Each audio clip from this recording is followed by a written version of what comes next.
Thank you ભાઈ તમારા સરસ ગીતના માટે. બધાને જોયું છે કે પ્રભુ ઈસુ ખ્રિસ્તના નામમાં આપ સર્વનો આવકાર કરતા અનુભવું છું. વાતાવરણ જુદું જુદું હોય છે. રાત્રે 2 વાગે ઉઠ્યા પછી મેં ખાસ મારી પત્નીને બોલ્યો વળ્યો એ મોટર ચાલુ કરીને બંધ નહીં કરી દે. ખબર પડી કે વરસાદ આવ્યો એટલે હવે ચોક્કસતાની સિઝન છે, ચોક્કસતાનો સમય છે અને કોરોના ક્યારે આવશે એ કહેવાય નહીં. બધા ગભરાયા કરો છો અને આપણે ગભરાઈએ છીએ. બધી પરિસ્થિતિમાં પ્રભુ આપણું રક્ષણ કરે છે એ સાબિતી છે કે આપણે તેના ઘરમાં આવીને આરાધના કરીએ છીએ. આપ સર્વનો ખાસ હું આવકાર કરું છું આનંદ સાથે કે જેથી પ્રભુની કૃપા આપણા પર નિરંતર રહે છે. આજે સવારે આપણે યોહાન લખેલી સુવાર્તાનો જે અભ્યાસ કરી છે તેમાં એ 11મો અધ્યાય અને તેની જે કેટલીક કલમો આપણે વાંચી તેમાંથી આપણે અભ્યાસ કરવાના છે. 11મો અધ્યાય 1 થી 6 કલમ, 32 થી 35 અને 38 થી 44 કલમની અંદર જે વચનો આપણે વાંચ્યા. 11મો અધ્યાયમાં યોહાન લખેલી સુવાર્તામાં જે વચનો લખ્યા છે એ ઘટના, એ પ્રસંગ આપણને બધાને પોસાતી યાદ છે અને એટલા માટે ઘણી વખત એ પ્રસંગ પરથી આપણે સંદેશો સાંભળ્યો છે, આપણે વાંચ્યું છે, આપણા વિશ્વાસની તપાસ કરી જોઈએ છે. યોહાન જ્યારે પવિત્ર આત્માની પ્રેરણાથી જ્યારે સુવાર્તા લખે છે ત્યારે પવિત્ર આત્માથી ચોક્કસ હેતુ સાથે એ લખે છે અને એટલા માટે બીજી 3 સુવાર્તા જે માથી, માર્ક અને લૂકમાં દર્શાવવામાં આવી છે તેની સાથે સાથે યોહાન શા માટે આ સુવાર્તા લખે છે તેનો હેતુ 20મો અધ્યાય અને 30મી અને 31મી કલમમાં પણ દર્શાવવામાં આવ્યો છે અને એટલા માટે યોહાન પવિત્ર આત્માની પ્રેરણાથી ચોક્કસ પ્રસંગો અને ઘટનાઓ લઈને પવિત્ર આત્માથી એ લખે છે. ત્યારે આપણે જોઈએ છે કે નિસ્વાર્થતામાં 7 ચમત્કારોની નોંધ કરવામાં આવી છે. એને એક ચિહ્નરૂપ ચમત્કારોની નોંધ કરવામાં આવી છે એ આપણે જોઈએ છે અને આપણે તેની વચ્ચે વચ્ચે અભ્યાસ કરીએ છીએ કે પ્રભુ ઈસુ ખ્રિસ્ત પોતે કોણ છે, હું આઈ એમ, એટલે કે હું છું સંબંધીના 7 દાવાઓ પ્રભુ ઈસુ ખ્રિસ્ત જે કરે છે તે યોહાન લખેલી સુવાર્તામાં નોંધવામાં આવ્યા છે અને તે દ્વારા યોહાન પવિત્ર આત્માથી વિશ્વાસીઓને કહેવા માંગે છે કે પ્રભુ ઈસુ ખ્રિસ્ત એ દેવનો દીકરો છે અને તેના દ્વારા તારણ છે અને તમે બધા તેના પર વિશ્વાસ કરીને જીવન પામો. આવો આપણે પ્રાર્થના કરીએ. જીવતા અને પવિત્ર સર્વશક્તિમાન સનાતન ઈશ્વર પિતા, તમારા પવિત્ર વચનો માટે આભાર માનીએ છીએ કે દ્વારા તમે અમને જીવન આપો છો, તાજગી આપો છો, સાજાપણું આપો છો, આશીર્વાદ આપો છો. આજના વચન દ્વારા પણ તમે અમને આશીર્વાદ આપો. અમે બધા તમારા હાથોમાં સોંપાય છે. વચનનો પ્રકાશ અમ પ્રત્યેક પર પાડો.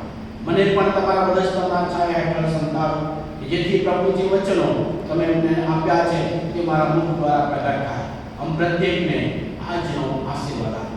પ્રાર્થના પ્રભુ ઈસુ ખ્રિસ્તના નામમાં માગીએ છીએ. આમેન.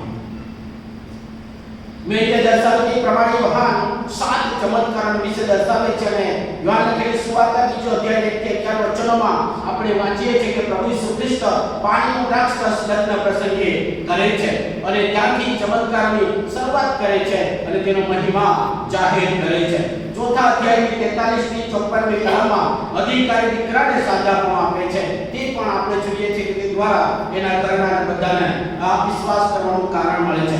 5મા અધ્યાયની 15 કલમમાં આપણે જોઈએ છે 38 વર્ષની માદી વ્યક્તિ છે જે કુંડની પાસે પડેલી છે તેમને પણ પ્રભુ સાજાપણું આપે છે. 6થા અધ્યાયની 15 કલમની અંદર આપણે જોઈએ છે કે પ્રભુ ઈસુ ખ્રિસ્ત 5000 માણસો એટલે કે પુરુષો તે ઉપરાંત બહેનો અને બાળકો વધારે છે તેઓને 5 રોટલી અને 2 માછલીમાંથી જમાડે છે. તેની સાથે 6થા અધ્યાયની 16મી કલમથી 21મી કલમમાં એ ફક્ત શિષ્યોને આગળ એ ચમત્કાર બને છે કે પ્રભુ ઈસુ ખ્રિસ્ત ખ્રિસ્ત આ મળસ્તે પાણી પર ચાલતા એ શિષ્યોની હોડી પાસે આવે છે. 9 વાગ્યા 7 વચનમાં આપણે જોઈએ છે કે જન્મથી આંધળા માણસને પ્રભુ ઈસુ ખ્રિસ્ત બહુ અજાયબ રીતે સાચાપણું આપે છે. એ આખો પ્રસંગ આપણે જોઈએ છે અને છેલ્લો ચમત્કાર જે આજે આપણે જોઈએ છે 11મો અધ્યાય અને 1 થી 44 કલમમાં કે લાજરસ માંદો પડ્યો છે. માંદગી પછી એ મૃત્યુ પામે છે, દફનાવવામાં આવે છે અને પ્રભુ ઈસુ ખ્રિસ્ત એ 4 દિવસ પછી આવે છે અને ત્યાર પછી એમને સજીવન કરે છે. આ ઘટના બહુ અજાયબ છે. ઘણા બધા ઈશ્વર વિદ્યા અને બાઇબલના અભ્યાસીઓ એ સંબંધી ઘણી બધી બાબતો સંશોધન કર્યું છે અને સાબિત કરે છે કે પ્રભુ ઈસુ ખ્રિસ્ત એ ખરેખર દેવના દીકરા છે, પણ એ પ્રભુ ઈસુ ખ્રિસ્ત સંપૂર્ણ માનવ તરીકે આપણી સાથે એક મેચ થઈ ગયા, આપણા માં વસ્યા અને આપણને જીવન મળે એટલા માટે એ કઈ હદ સુધી ગયા એ બાબતો યોહાન આ 11મા અધ્યાયની અંદર વર્ણન કરે છે. માંદગી એ બધાને તોડી નાખે. કોઈ કહી નહીં શકે કે હું કદી ના માંદો પડીશ. અહીંયા આપણે વાંચીએ છીએ કે પ્રભુ ઈસુ ખ્રિસ્ત પર વિશ્વાસ કરનાર પ્રભુ જેના પર પ્રેમ કરે છે એ લાજરસ માંદો પડ્યો. એ માંદો છે એની ખબર બંને બહેનો એને આપે છે. તે વખતે આજના જેમ કદાચ વોટ્સઅપનો જમાનો તો હતો જ નહીં. ખબર આપવા માટે ખાસી બધી વાર લાગી અને ત્યારે એમને જ્યારે ખબર પડે છે ત્યારે પ્રભુ ઈસુ ખ્રિસ્ત તરત જ આવતા નથી. બાઇબલમાં લખવામાં આવ્યું છે કે પ્રભુ ઈસુ ખ્રિસ્ત લાજરસ પર ખૂબ પ્રેમ કરે છે. ઈવન એની બહેનો જે માર્થા અને મરિયમ છે, એટલે કે આ 3 ભાઈ બહેનોની સાથે પણ પ્રભુ ઈસુ ખ્રિસ્ત એનો પ્રેમ દૈવિક પ્રેમની સાથે બંધાયેલા છે, તેમના પર પ્રેમ કરે છે અને પ્રેમને કારણે બહેનો આશા રાખે છે કે લાજરસ માંદો છે, પ્રભુને ખબર આપીશું અને ચોક્કસ પ્રભુ આવશે. પણ બાઇબલમાં આપણે વાંચીએ છીએ કે પ્રભુ એ ખબર મળ્યાથી વધારેમાં 2 દિવસ હજુ પણ રોકાયા. માંદગી માણસને ગમે તે ખર્ચ કરવા માટે તૈયાર થાય, ગમે તે પગલાં લેવા માટે મજબૂર કરે. માંદગી માણસને ખલાસ કરી નાખે અને એટલા માટે માંદગીના સમયમાં કદાચ આપણા જે દેખીતા ઉપાયો છે, દવા છે, સારવાર છે, દેશી ઉપચારો છે, એ બધા જ થાય. તે ઉપરાંત આપણે વિશ્વાસ કરનારાઓ એ આશા રાખીએ છીએ કે પ્રભુ પવિત્ર આત્માથી એનું સામર્થ્ય દ્વારા કાર્ય કરે અને અમારા વહાલાઓને સાજાપણું આપે કે અમને સાજાપણું આપે. માંદગીની એ હદ સુધી ઘણી વખતે ઘણા લોકો જુદા જુદા તર્ક વિતર્કોને ઉપાયો દર્શાવે અને ઘણી વખતે સંતાઈને તે ઉપાયમાં પણ આપણે જતા રહીએ ખેંચાઈએ, કારણ કે માંદગીમાંથી સાજાપણું મેળવવું છે. વહાલાઓ માણસને માંદગીમાં ખલાસ કરી નાખે છે એ આપણે જોઈએ છીએ.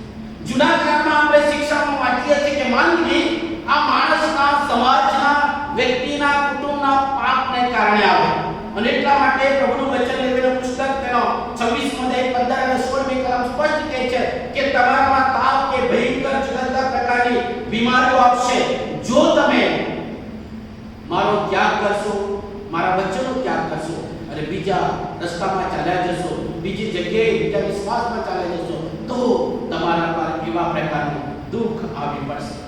પુનર્નિર્માણ પુસ્તક 28મો અધ્યાય 61મી કલમ એ પ્રમાણે કહે છે કે તમારામાં સર્વ પ્રકારની બીમારીઓ આવશે જો તમે મને વળગીનારેશ્વર મારા વચન પ્રમાણે ના જીવશો તો. ઈવન આ પુસ્તકમાં લખેલું નથી એવા પ્રકારની બીમારી પણ આવશે.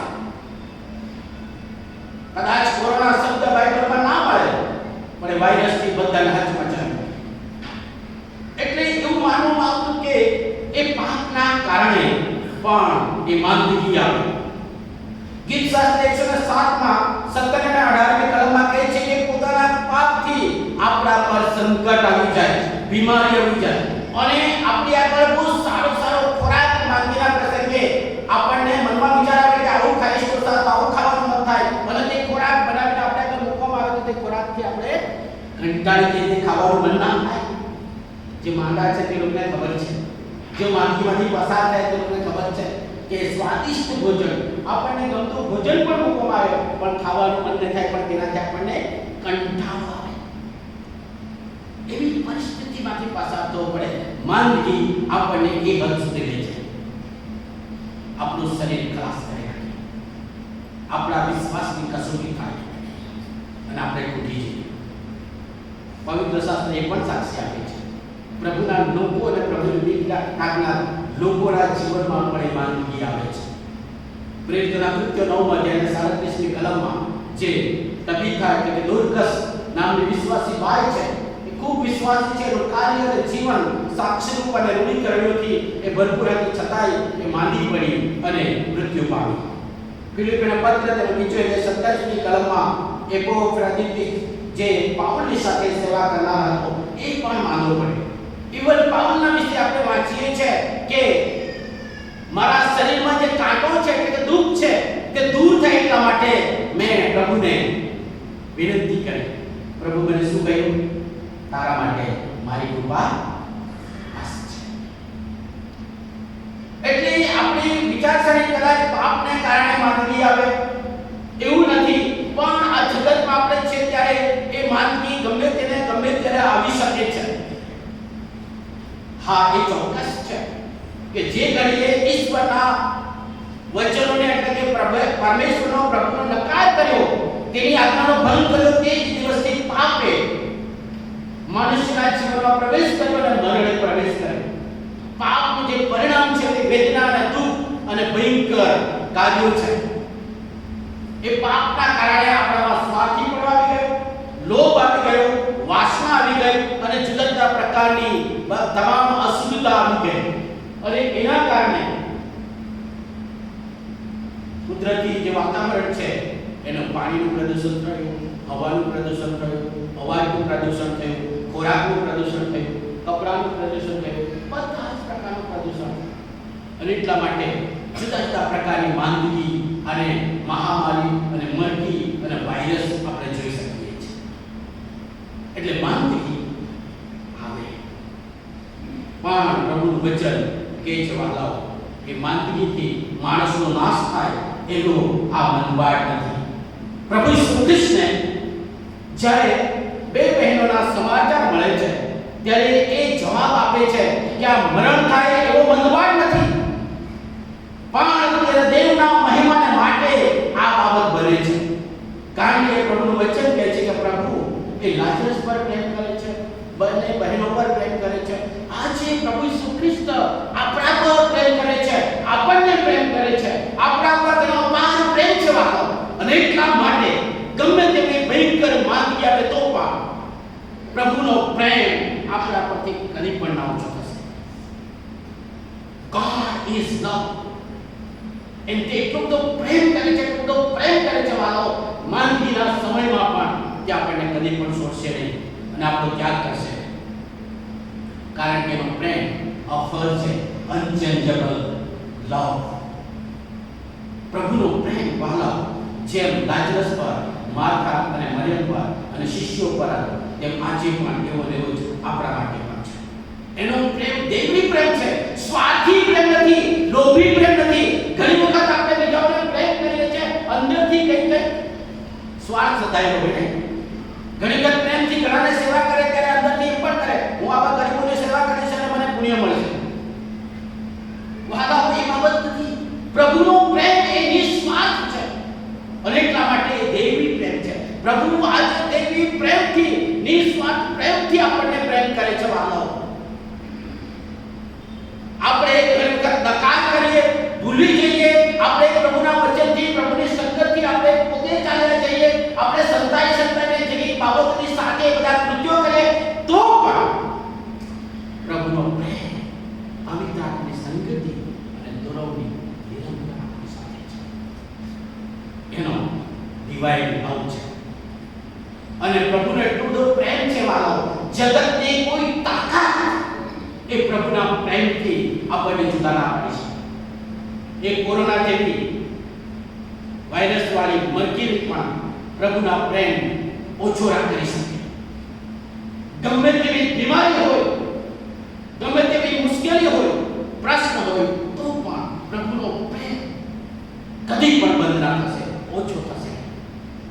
એનો પ્રેમ તે અનચેન્જેબલ છે અને એ કદી પણ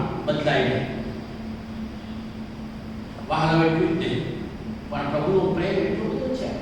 પવિત્ર શાસ્ત્રમાં આપણે વાંચીએ છીએ કે પ્રભુનો પ્રેમ આપણને ફરજ પાડે છે કંઈક કરવા માટે, સેવા કરવા માટે, સેવામાં આગળ જવા માટે, આપણું પોતાનું કરતા પણ પ્રભુના મહિમાને માટે આપણા પોતાનો સમય, પોતાનું તાલંત, પોતાનું નાણાં, પોતાની શક્તિ, પોતાની બુદ્ધિ, પોતાની આવડત, સમય એ પ્રભુના મહિમાને માટે આપવા માટે આપણને ફરજ પાડે છે. એ પ્રભુનો પ્રેમ છે. એ પ્રભુના પ્રેમના કારણે વાલાઓ આજે આપણે આ પવિત્ર ઘરમાં છીએ. એ પ્રભુનો પ્રેમ ના હો તો વાલાઓ આ સુંદર પ્રભુનું ઘર ના હો, આપણે પણ ના હો, હું પણ અહીં ના આવ્યો. પ્રભુનો એ પ્રેમ વાલાઓ આપણને ફરજ પાડે છે. મેં જ્યારે શિક્ષકની નોકરી છોડી ત્યારે મારા મિત્રો અને ઘણા બધા વાલાઓ મને મૂર્ખ ગણ્યો, મૂર્ખ બન્યો. પણ મારા આંતરિક મનુષ્યત્વમાં એક ખાતરી હતી કે મને ફરજ પડે છે કે એવા ઘણા બધા લોકો છે કે જેઓને સુવાર્તા પહોંચી નથી, જેઓના પ્રભુના વચનનું શિક્ષણ નથી, તેઓના માટે મારું જીવન હું સમર્પિત કરું. God's love compels us. એ ફરજ પાડે છે. આજે તમારા જીવનમાં પ્રભુના પ્રેમથી કઈ પ્રકારની ફરજ પાડે છે? વાલાઓ તે આપણને પ્રેમ કરે છે એટલા માટે પ્રભુ ઈસુ ખ્રિસ્ત કાલ્વારી વધસ્તંભ પર મરણ પામ્યા. એનો પ્રેમ ની પરાકાષ્ઠા એક કાલ્વારી વધસ્તંભ છે. દેવ આપણા પર કેટલો પ્રેમ કરે છે, આપણે કેટલો પ્રેમ કરે. વાલાઓ દેવનો પ્રેમની પરાકાષ્ઠા એ પ્રભુએ પ્રાર્થના કરવી પડી, હે મારા દેવ તે મને કેમ છોડી દીધો, કેમ છોડી દીધો? એ આપણા પ્રેમ છે અને પાપનું નિવારણ, પાપ પ્રત્યે ન્યાયની ધિક્કાર છે. એટલો પ્રેમ પ્રભુ આપણને કરે છે. અને એટલા માટે માંદગીના સમયમાં યાદ રાખીએ, પ્રભુ તેના પ્રેમથી આપણને નવાજે છે, તેનો પ્રેમ નિરંતર કરે છે. કારણ કે પ્રભુનું વચન છે વાલાઓ, જેના પર પ્રભુ પ્રેમ કરે છે તેમને પ્રભુ શિક્ષા પણ કરે છે, તેમને કસોટીમાંથી પસાર થવું પડે છે, તેમને સંકટમાંથી પણ પસાર થવું પડે છે, છેલ્લા સમય મરણની એકદમ નજીક સુધી પણ જવું પડે છે.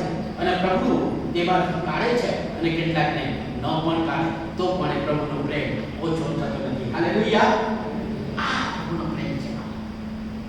પ્રભુનો પ્રેમ આ છે. પવિત્ર શાસ્ત્ર બાઇબલમાં વિશ્વાસના સહેજની સાક્ષી આપણે સાંભળીએ કે ઈવન સિંહોના મોંમાંથી પણ બહાર કાઢ્યા, અગ્નિની ભઠ્ઠીમાંથી પણ બહાર કાઢ્યા, મરણના અંત સુધી ગયા ત્યાં સુધી પણ બહાર કાઢ્યા. અને કેટલાક હસતા હસતે વધસ્તંભ પર ચડાઈ ગયા અને મરણ પામ્યા. કેટલાક લોકોને ખરબચડાથી કાપી નાખવામાં આવ્યા, કેટલાકને તલવારથી મારી નાખવામાં આવ્યા, કેટલાકને જીવતા સળગાવી દેવામાં આવ્યા. અને તો પણ પ્રભુનો પ્રેમ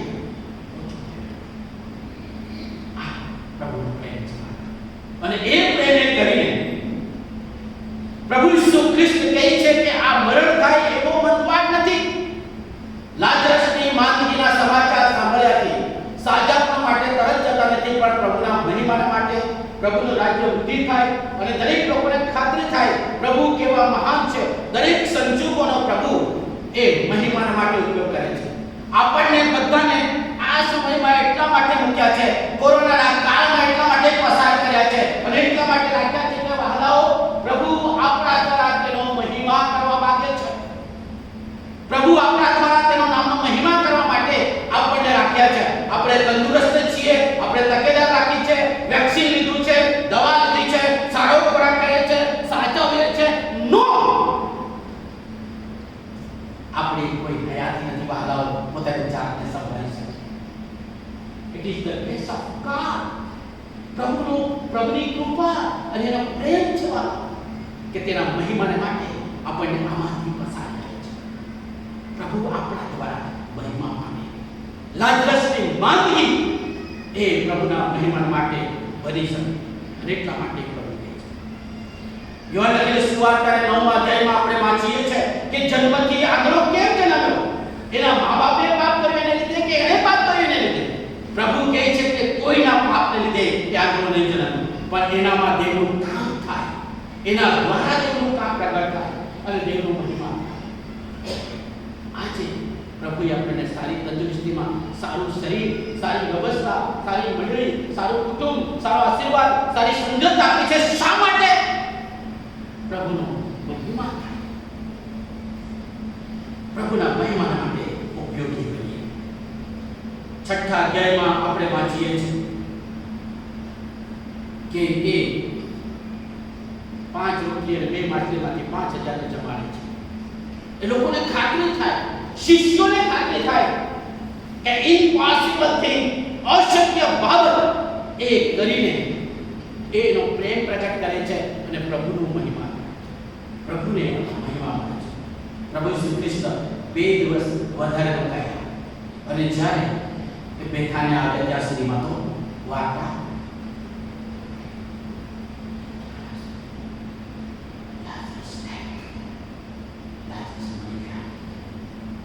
પછી આપણે શું કરું? અત્યારે આવ્યા પ્રભુ, અમે ખબર આપી ક્યારે નહીં આવ્યા, અમારી સ્થિતિ જુઓ. પ્રભુ તમે અહીંયા હોત તો મારો ભાઈ નહીં મળે. એ આગ્રહ, એ પ્રશ્નો, એ વિરામ, એ કુટુંબ તરીકે આપણે સમજી શકીએ, એક બહેનો તરીકે ભાઈના માટે સમજી શકીએ, એક સમાજ અને મંડળી તરીકે સમજી શકીએ. પણ પ્રભુની યોજના અને માનવિક કાર્યોને રહસ્યો, એનો મહિમા કરવા માટેની જે પદ્ધતિ છે તે નિરાળી છે. મનુષ્ય તરીકે આપણે ના સમજી શકીએ, પણ પ્રભુ તેની અપાર કૃપા અને પ્રેમ નિરંતર જાળવે છે. એ પ્રેમના કારણે જ 4 દિવસ પછી આવે છે અને ત્યાં સુધીમાં તો એ લાજરસને કબરમાં દફનાવી દીધો. વાર્તા પૂરી થઈ ગઈ છે. ફક્ત પ્રભુ પ્રાર્થના કરીને જતા રહે એવો સંજોગ આવે. વહાલાઓ, એ બની શકે.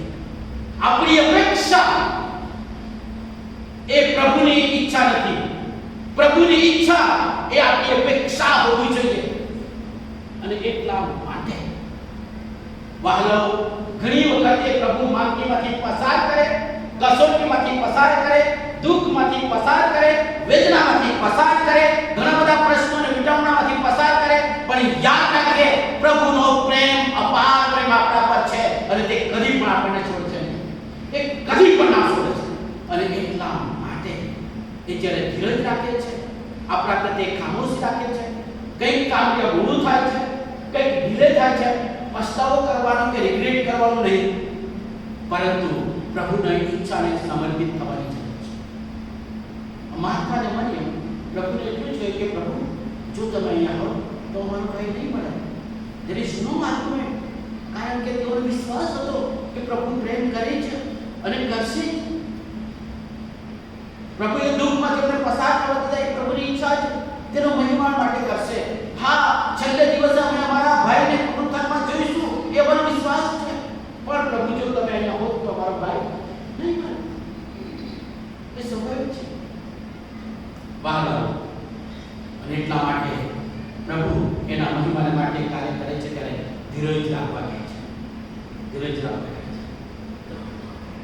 પ્રભુએ આપણને જુદા જુદા આશીર્વાદો આપ્યા છે અને આપતા રહ્યા છે અને આપશે જ. અને એટલા માટે હંમેશા નાણાંની અપીલ કરવામાં આવે છે. ઘણી બધી વખત અત્યારે આપણે આ ચર્ચનું રિપેર કામ અને પાળકનું રિનોવેશન લેવું છે, એટલે હું દાના પણ પછી જાહેરાત કરવાનો છું કોણે કોણે કેટલા ઓછામાં ઓછું દાન આપ્યું છે. કારણ કે સેક્રેટરી સાહેબ મને પછી ફરી પાછું રિમાઇન્ડર કરે છે. પણ એ બધી બાબતોના આશીર્વાદ મળે ત્યારે કેટલાક પાલાઓ 2 વ્હીલર કે 4 વ્હીલર લઈને આ પ્રાર્થના માટે આવે છે. પ્રાર્થના કર્યા પછી હું જલ્દી ખસતા એવું કહું છું કે તમે એવી રીતે ચલાવજો, પ્રભુની સ્પીડ રાખજો, તમારી સ્પીડ એ નહીં ચલાવશો. મારા પત્ની તરત જ જવાબ આપે, તમારી સ્પીડ કેટલી છે? એ એક હું એટલા માટે કહું છું કે પ્રભુએ આપણને એટલા આશીર્વાદ આપ્યા છે અને છતાંય ઘણી વખત આપણે આપણી સ્પીડે જવા કોશિશ કરીએ છીએ. આ બધું થઈ ગયું છે કે અહીંયા ઝડપથી જવાનું છે, કે ટાઈમે પહોંચવાનું છે, અથવા હું કેવું ચલાવું છું તે બતાવું છું, એ બધું છે. પણ આપણે પ્રભુની સ્પીડમાં જવાનું છે. આપણે ચલાવી શકીએ ફાસ્ટ, પણ કંટ્રોલ તો પ્રભુ રાખે છે. અને એટલા માટે કદી પ્રભુની કસોટી ના. પ્રભુ આશીર્વાદ આપે છે, પણ પ્રભુની ઈચ્છાને, તેના મહિમાને માટે આપણને મૂક્યા છે અને એની સ્પીડમાં આપણે આગળ વધીએ. પ્રભુ એટલા માટે એની સ્પીડ પ્રમાણે 4 દિવસ પછી આવે. 4 દિવસ પછી.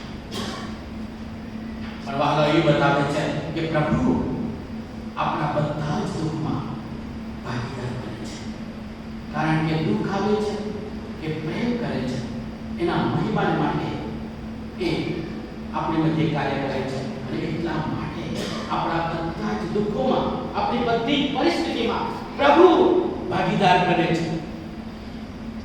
એ 32મી કલમથી 35મી કલમમાં આપણે વાંચીએ છીએ કે 4 દિવસ પછી પ્રભુ આવે છે. માર્થા પણ એને કહે છે કે પ્રભુ અહીં હોત તો મારો ભાઈ મરત નહીં. મરિયમ પણ પગે પડીને કહે છે કે પ્રભુ તમે અહીં હોત તો મારો ભાઈ મરત નહીં. પ્રભુ કહે છે કે એને ક્યાં મૂક્યો છે? સ્વાભાવિક છે 4 દિવસ પછી કબ્રસ્તાનમાં પણ બાઇબલમાં લખવામાં આવ્યું છે બધા 33મી કલમનો છેલ્લો ભાગ કે બધાને રડતા જોઈને ઈસુએ મનમાં નિશાસો મૂક્યો. એ નિશાસો એ માણસ બધા જ પ્રયત્ન કરીને હવે કોઈ કાર્ય, કોઈ પ્રયત્ન બાકી રહ્યા નથી. હવે જે કંઈ કર્યું તે બધું મેં કરી શક્યા. એ નિશાસો છે. ખલાસ લાજરસ દફનાવાઈ ગયો, મરી ગયો. પણ લોકોને રડતા જોઈને પ્રભુ નિશાસા મૂકે છે. ઈવન પોતે હૃદયમાં વ્યાકુળ થાય છે. એ દર્શાવે છે કે વહાલાઓ, એ બહેનોના દુઃખમાં, આજે પણ આપણા તમામ દુઃખોની અંદર, આપણી બધી પરિસ્થિતિમાં પ્રભુ સાથે છે, તો તે પણ ભાગીદાર છે. કારણ કે તે આપણા પર પ્રેમ કરે છે, એ આપણા પર અપાર પ્રેમ કરે છે. અને એટલા માટે એના પ્રેમ કરીને જો એનો જીવ આપી દીધો, ત્યાં સુધી જો પ્રેમ કર્યો, તો શું આપણા દુઃખ માટે ભાગીદાર ના બને? આપણી બધી પરિસ્થિતિમાં વહાલાઓ પ્રભુ સાથે છે અને ભાગીદાર બને છે. તેઓની સાથે વ્યાકુળ થયો, નિશાસો નાખ્યો અને 35મી કલમમાં તો એકદમ ઉચ્ચ સ્થાને વાત કરે છે. ઈસુ he wept, Jesus wept because of love. પ્રેમને કારણે પ્રભુ પોતે રડ્યા. એને સામર્થ્ય છે, ચમત્કાર કરવાનું સામર્થ્ય છે. જન્મથી આપણા માણસને દેખતો કરી શકે છે. 5 રોટલીને 2 માછલીમાંથી 5,000ને ખવડાવી શકે છે. he wept. ઈસુ રડ્યા વાલા આજે આપણી સાથે પણ રડે છે. આપણા દુઃખમાં તે ભાગીદાર છે, આપણી પરિસ્થિતિમાં તે સાથે છે. એક કદી પણ આપણને છોડતા નથી. શું એવો મહેસૂસ, એવો અનુભવ આપણે કરીએ છીએ? પ્રભુ એ કહેવા માંગે છે, માતાને મરિયમને જેવો અનુભવ પ્રભુ આપણી સાથે નિશાસો નાખે છે, વ્યાકુળ થાય છે, રડે છે, દુઃખી થાય છે, કારણ કે આપણા પર પ્રેમ કરે છે. એ પ્રેમનો અનુભવ પ્રભુ કરાવવા માંગે છે. અને છેલ્લે એટલા માટે એ પરિસ્થિતિમાંથી પસાર કરે છે અને થાય છે કે જેથી આપણે વિશ્વાસ કરીએ કે પ્રભુ ઈસુ ખ્રિસ્ત એ આપણો તારનાર છે, એ આપણો સાચો દેવ છે, જીવતો પ્રભુ છે, આપણો મુક્તિદાતા છે, આપણને જીવન આપનાર છે. એ વિશ્વાસ આપણો થાય. અને એટલા માટે લાજરસને સજીવન કર્યા પછી જે પરિણામ આપણે 45મી કલમમાં વાંચીએ છે એ છે વહાલાઓ કે બધા આથી જે યહૂદીઓ મરિયમની પાસે આવ્યા હતા અને તેણે જે કર્યું તે જોયું હતું, તેઓમાંના ઘણાએ તેના પર શું કર્યો? વિશ્વાસ કર્યો. They accepted Lord and Savior Jesus Christ. આજે આપણે જાણીએ છીએ દુઃખમાં પ્રભુ સહભાગી બને છે, આપણા પર અપાર પ્રેમ કરે છે, તેના મહિમા માટે આપણને રાખ્યા છે અને આપણને તેમાંથી પસાર કરે છે, આપણા દુઃખમાં સહભાગી છે.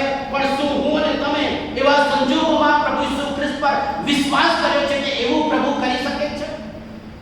એ આપણા પર અપાર પ્રેમ કરે છે, તેનો મહેસૂસ આપણે કર્યો છે, એના મહિમાને માટે આપણે મૂક્યા છે, એવો અનુભવમાં પ્રભુ આપણને દોરે છે ત્યારે એ મહેસૂસ આપણે કર્યું છે. એ આપણી સાથે છે અને આપણા દુઃખમાં કે બધી પરિસ્થિતિમાં એ ભાગીદાર છે, સાથી છે, એવો અનુભવ કર્યો છે. આ લોકોએ માર્થા અને મરિયમ જે અનુભવ કર્યો તેનાથી તેઓ વિશ્વાસ કર્યો. વહાલાઓ, એક ચમત્કારનું પરિણામ છે. મેં શરૂઆતમાં જ કહ્યું કે યોહાન આ સુવાર્તા લખવાનો હેતુ 20મા અધ્યાય અને 30 અને 31મી કલમમાં બહુ સ્પષ્ટ કહે છે કે લોકો ઈસુ ખ્રિસ્ત દેવનો દીકરો છે એ વિશ્વાસ કરીને તેના દ્વારા જીવન મળે એટલા માટે આ સુવાર્તા લખાયેલી છે. આજે વચન પ્રમાણે પ્રભુ ઈસુ ખ્રિસ્તમાં આપણું તારણ છે અને એના દ્વારા જીવન છે તેવો વિશ્વાસ હું અને તમે કરીએ છીએ. વાલાઓ, બીજો અધ્યાય 11મી કલમમાં પણ આપણે વાંચીએ છીએ પાણીનો બનેલો દ્રાક્ષરસ બધાય ચાખ્યો, બધાય ખાધો, બધાય આનંદ કર્યો, પણ તેની સાથે લખવામાં આવ્યું છે કે પોતાનો મહિમા કાના ગામના લગ્ન પ્રસંગે કરીને શરૂઆત કરી, પણ તેની સાથે સાથે તેના શિષ્યોએ એના પર વિશ્વાસ કર્યો. તેઓને ખાતરી થઈ કે આ ખ્રિસ્ત અમારો તારનાર છે. ચોથો અધ્યાય 53મી કલમમાં પણ આપણે જોઈએ છે અધિકારી અને તેના ઘરના બધાએ પ્રભુ ઈસુ ખ્રિસ્ત પર વિશ્વાસ કર્યો, કારણ કે તેને સાજાપણું તેના દીકરાને મળ્યું એટલા માટે. આપણા જીવનમાં પ્રભુ કામ કરે છે ત્યારે આપણો વિશ્વાસ કેટલો છે. છઠ્ઠો અધ્યાય 14મી કલમમાં આપણે વાંચીએ છીએ 5 રોટલી અને 2 માછલીમાંથી લોકો ખાઈને ધરાયા કરે. લોકોને ખાતરી થઈ કે જગતમાં આવનાર જે પ્રબોધક છે તે નિશ્ચય આ જ છે. Jesus Christ is the savior of the world. પ્રભુ ઈસુ ખ્રિસ્ત જગતનો ઉદ્ધારક છે. એ મારા ઉદ્ધારક છે, મારા પર પ્રેમ કરે છે. એટલા માટે મારા પર દુઃખ આવી પડે, મુશ્કેલી આવી પડે, ચિંતા આવી પડે, હતાશ આવી પડે, એકલવાયું પણ લાગે તો પણ પ્રભુનો પ્રેમ નિરંતર મારા પર રહેશે. ઇવન દુઃખના દિવસોમાંથી દરિયામાંથી પસાર થવું પડે, પણ પ્રભુ તેના મહિમા માટે આપણને ટકાવી રાખે. અને આ દુનિયામાં ના ટકાવી રાખે તો પ્રભુનો પ્રેમ આપણા પર ઓછો થશે. અને માતાને મરિયમને લોકોને અનુભવમાં દોર્યા તે પ્રમાણે પ્રભુ તેનું સામર્થ્ય આજે પણ આપણને દેખાડે છે. તો આજે આપણો વિશ્વાસ ક્યાં છે? પ્રભુ ઈસુ ખ્રિસ્ત પર જ્યારે દુઃખ આવી પડે ત્યારે આપણો વિશ્વાસ ક્યાં છે? જ્યારે પ્રભુ આપણને પ્રાર્થનાનો જવાબ કે કોઈ પરિસ્થિતિમાં કોઈ પ્રત્યુત્તર ના મળે ત્યારે આપણો વિશ્વાસ ક્યાં છે? મરણનો પ્રસંગ આવે ત્યારે આપણો વિશ્વાસ ક્યાં છે? ઈવન આપણી દુઃખની પરિસ્થિતિમાં પ્રભુ ક્યાં છે એનો અનુભવ આ માર્થા અને મરિયમ કરે છે. ત્યાં પ્રભુ આપણને પણ નિરંતર કરાવે અને ખાતરી કરાવે કે દુઃખ આવે તો પણ એનો પ્રેમ હંમેશા આપણા પર છે અને આપણા પર રહેશે, નિરંતર રહેશે. વિશ્વાસ કરીએ અને આપણું જીવન પ્રભુના હાથમાં છે. વિશ્વાસ સાથે ભજન ચક્રમાંથી 343 ગીત ગાઈને આપણા અર્પણ પ્રભુની વેચની પાસે